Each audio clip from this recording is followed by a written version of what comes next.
Bismillahirrahmanirrahim. Ini makanan terenak di dunia. Kata orang Arab ini haram. Ternyata harum.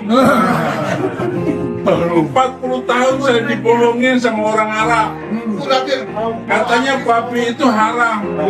Ternyata bangsa-bangsa yang makan babi itu umurnya panjang.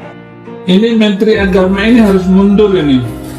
Lu harus mengundurkan diri dan memberikan jabatan itu kepada Pendeta Saifuddin Ibrahim. Bahkan kalau perlu Pak, 300 ayat yang menjadi pemicu hidup intoleran, pemicu hidup radikal dan membenci orang lain karena beda agama, itu di skip atau direvisi atau dihapuskan dari Al-Quran Indonesia. Ini sangat berbahaya sekali. Saifuddin Ibrahim bisa memimpin haji, bisa jadi imam, bisa jadi khotib, bisa apa saja. Bisa kok. Jangan-jangan lebih pintar gua daripada lo.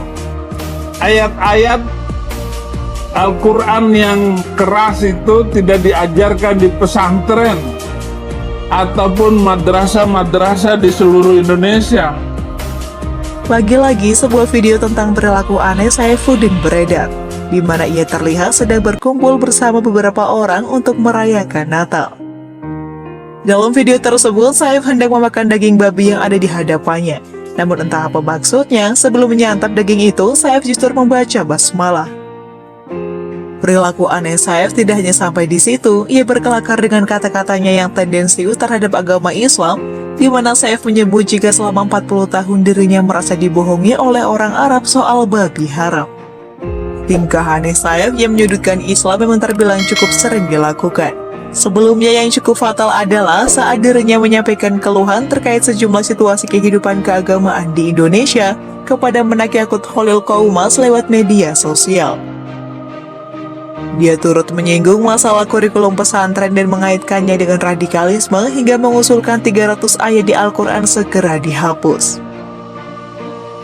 Akibat ulahnya, Saif pun ditetapkan sebagai tersangka oleh Bareskrim Polri pada 30 Maret 2022 lalu. Saif dijerat melanggar pasal 45 ayat 1, Pasal 28 ayat 1 Undang-Undang Nomor 19 Tahun 2016 tentang perubahan atas Undang-Undang Nomor 11 Tahun 2008 tentang informasi dan transaksi elektronik. Dalam pasal itu, Saif diduga melakukan ujaran kebencian berdasarkan sara, pencemaran nama baik, penistaan agama, pemberitaan bohong, dan dengan sengaja menerbitkan keonaran di kalangan masyarakat. Namun sayang, sikap Saif yang terlihat berani nyatanya hanya sebatas di media sosial semata. Ia diduga berada di Amerika Serikat dan tak kunjung kembali ke Indonesia untuk menghadapi kasusnya. Sampai cukup lama tak ada kejelasan, pihak Kepolisian Republik Indonesia pun akhirnya bekerja sama dengan Otoritas Keamanan Negeri Paman Sam demi bisa memulangkan Saif ke Bumi Pertiwi untuk menjalani proses hukum yang berlaku. Saif pun baru-baru ini terlihat sedang menjalani aktivitas sebagai pemulung di negeri tempatnya bersembunyi. Bersama rekannya, Saif memilah botol-botol dan memasukkan ke keranjang berwarna biru.